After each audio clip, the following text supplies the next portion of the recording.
নমস্কার বন্ধুরা, শিপ্রা ফুডি ব্লগে তোমাদের সবাইকে স্বাগত জানি। আমি আমার আজকের ভিডিওটা শুরু করলাম। তোমরা সবাই কেমন আছো? আশা করি তোমরা সবাই খুব ভালো আছো। আমিও কিন্তু খুব ভালো আছি।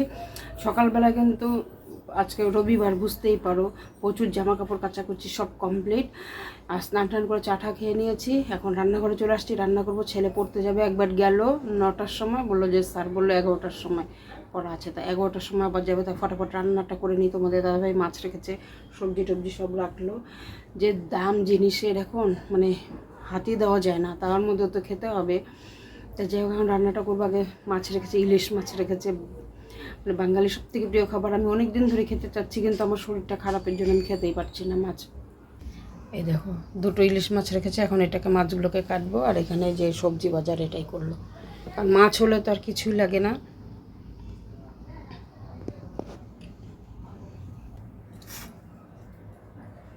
চোচাগুলো একবার কাইটে নিয়ে পরে ফেলাই আস্তে আস্তে, নাকি? কি মাছ কাটতেছো গো? ইলিশ। ইলিশ। চোচা ছিটে দেখো না, মাছ কাটার কোনো অসুবিধা তোমার না। প্রিয় মাছ, এই জন্যই তো রাখলাম। আস্তে আস্তে কাইটে নিয়ে আগে। কাটো, আস্তে আস্তে কাটো, ঠিক আছে? ইলিশগুলো ভালো আছে। সেন্ট আছে। আমি আগে কাইটে নিয়ে তারপরে চোচা ধোয়ার সময় ছুলি, তাহলে ভালো হয়। এই তেলটা আছে না, এটা তেলটা সেই ভালো লাগে। লুকা, আমরা বলি ইলিশের লুকা। দেখো সেন্ট বেড়ে গেছে গো। ওদের দা দিয়ে মনে করো সব থেকে কাটতে ভালো। আমাদের দা তো সেভাবে থাকে না, না ধার, বেশি বড় করি না। না, ঠিক আছে। আমার রান্না বাড়ি সব কমপ্লিট। এখন খালি গ্যাস মোছার, কড়াইটা মাজা বাকি আছে।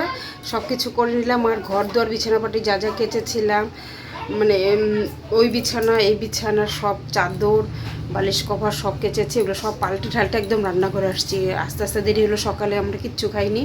সব বেডশিট এগুলো সব চেঞ্জ করে দিয়েছি। এগুলো সব ধুয়েছিলাম, সব শুকিয়ে গেছে, এতটা রৌদ্র। আর ওই যে ওই ঘরের খাটেও অন্য বেডশিট পাল্টালাম, কিন্তু ওই বিছানার বেডশিটটা কাচতে পারিনি, জল চলে গেছিলো। আর জলও আসলো দেরিতে। আর এদিকে ছেলে দেখো কী কাটছে, শসা, পেঁয়াজ, লঙ্কা। আর দই নিয়ে আসছে, দই দিয়ে রায়তা বানাবে। আর এদিকে রান্নাটা কী করলাম, পটল ভাজা,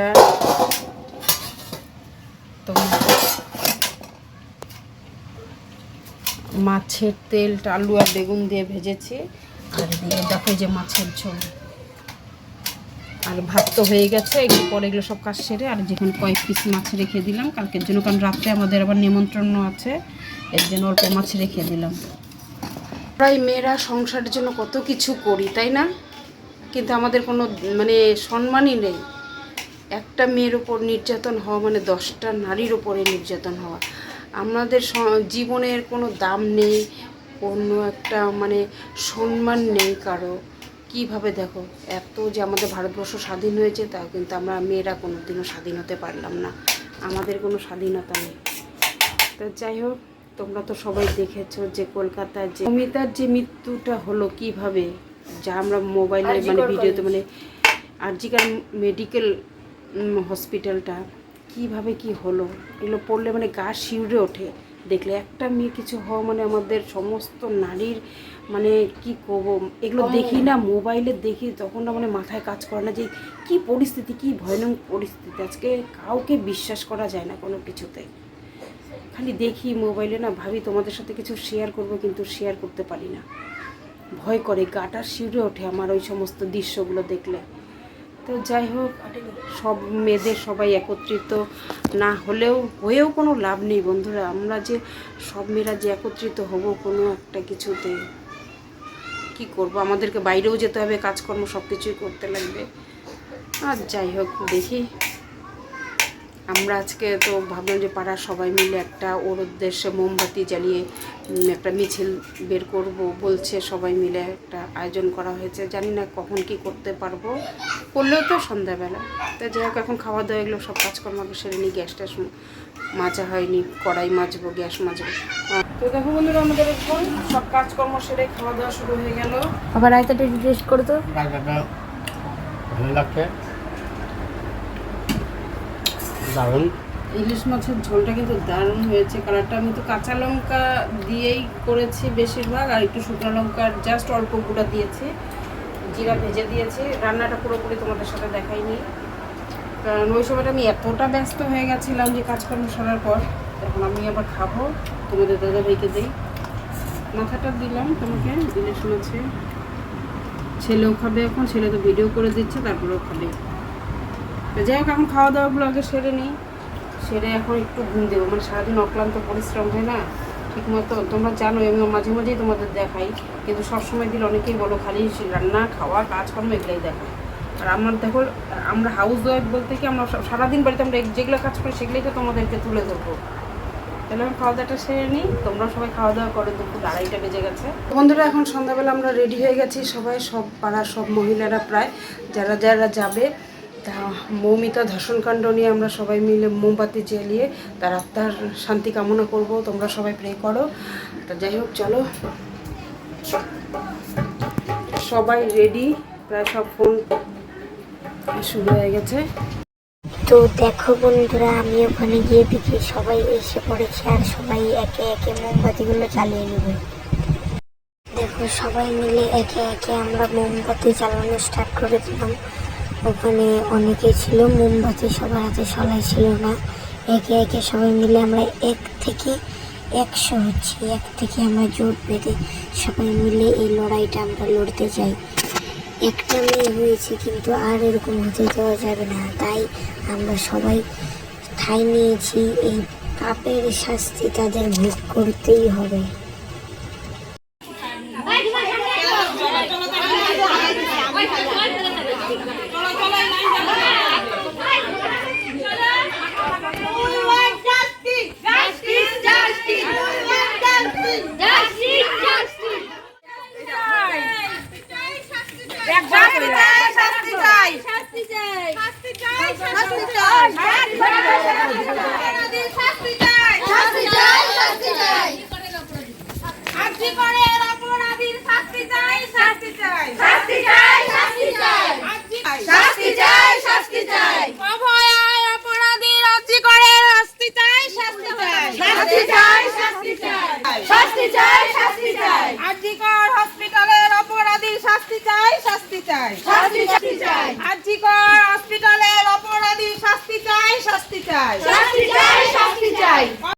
We are justice, we are justice, we are justice. আমরা এগুলো স্লোগান দিতে দিতে আমরা সবাই মিলে চলে যাচ্ছি। আমরা অনেক দূর দূর গিয়েছি, হরিণচরের ওই দিক দিয়ে, আমাদের বাড়ির সামন দিক দিয়ে, এই সেই দিক দিয়ে নেতাজি স্কোয়ার হয়ে, ওই দিক দিয়ে হরিণচরের ওই দিক দিয়ে সবাই মিলে আমরা অনেকে গেছিলাম। পিছনে পিছনে তার কত ছেলেপেলেরাও যাচ্ছিল। সবাই আমরা বলতেছিলাম আমরা অপরাধীদের শাস্তি চাই, আমরা এটা দেখেই ছাড়বো। এই দেখো, ছেলের বন্ধু বান্ধবরাও গিয়েছিল, কিন্তু আমার ছেলে যায়নি, ওর শরীরটা ভালো লাগতেছিল না।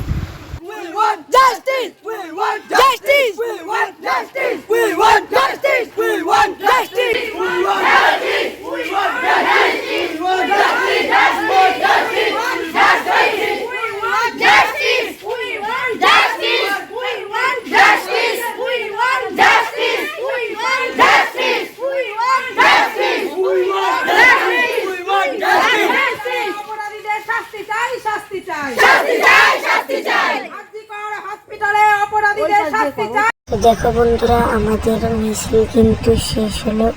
আমরা জাস্টিস এখনো পাইনি। আমরা যে কবে পাবো, এই লড়াইটা আমরা জিতবো। এটা ওই মেয়েটার, অঙ্কিতার একার লড়াই না, আমাদের সবার এই লড়াইটা। তো দেখতে থাকো। ভিডিওটা ভালো লাগলে একটু লাইক কমেন্ট শেয়ার করবে, আর কমেন্টে লিখে যাবে উই আর জাস্টিস। আমাদের হয়ে গেছে মিছিল করা। এখন আমরা সবাই একে একে মোম গেড়ে আমরা 1 মিনিট ধরে নীরবতা পালন করলাম। কিন্তু নীরবতা পালনটা বন্ধুরা দেখায়নি। তখন আমার ছেলে এসেছিল, ভিডিও করেছে, কিন্তু বলছে মা নীরবতাটা দেখানো দরকার নেই, কারণ ও তো নীরবতা পালন করবে। তো বন্ধুরা, আমরা তো তারপরে দেখতেই পেলে সব কিছু করে বাড়িতে চলে আসলাম। এসে বাড়িতে এসে পূজার ওখানটা গিয়ে চা খেলাম। সীমাও আসছিল, ও চা করলো, তা ওর বাড়িতে চা খেলাম। চা টা খেয়ে এখন আসলাম বাসায়। এসে দেখি তোমাদের দাদাভাইও আসছে। তা এখন বাজে 9:30 উপরেই বাজে, মানে নাকি জানি না কটা বাজে। তা আমি তরকারিটা গরম করলাম, ভাতে জল ঢেলে রাখলাম, কারণ আজকে আমার ভাসুরের মৎস্যমুখী, ওখানটা এখন আমরা যাব, পূজারাও যাবে, আমরাও যাব, আমরা সবাই মিলে গিয়ে এখন না গেলেও হয় না, তো নিমন্ত্রণ যেহেতু করেছে, নিজেদের মধ্যে না গেলেও খারাপ লাগে, তা আমরা যাব এখন। খাওয়া দাওয়া ওখানটায় গিয়ে খাওয়া দাওয়াই আছে রাত্রের জন্য, রান্নার কোনো ভেজাল নেই বলে ডাল তরকারি গরম করে আসলাম আর ভাতে জল ঢেলে দিলাম। এই যে মাছের তরকারিটা গরম করে রাখলাম, ভাতে জল ঢেলে রাখলাম, অল্প অল্প ভাজা ঠাজা আছে,